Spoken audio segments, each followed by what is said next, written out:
Venky Atluri cinema అంటే minimum hit అనే sentiment వచ్చేసింది. పైగా మరోసారి తమిళ హీరోతో మూవీ చేస్తున్నాడు. సో ఈసారి కూడా హిట్ కొడతాడు అనేది ఇండస్ట్రీ నమ్మకంగా ఉంది.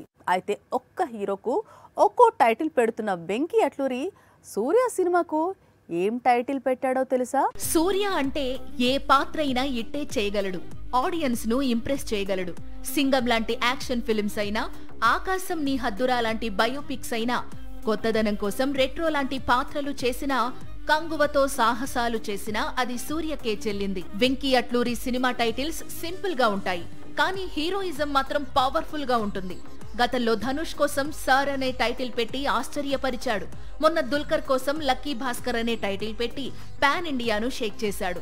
తన సినిమా పేర్లు సింపుల్ గానే కనిపిస్తాయి, కానీ తన స్టోరీ, స్క్రీన్ ప్లే, హీరోయిజం ప్రేక్షకులను ఆకట్టుకునే విధంగా ఉంటున్నాయి. ఇలాంటి దర్శకుడు ఇప్పుడు సూర్యతో ఫ్యామిలీ ఓరియంటెడ్ మూవీ తెరకెక్కిస్తున్నాడు.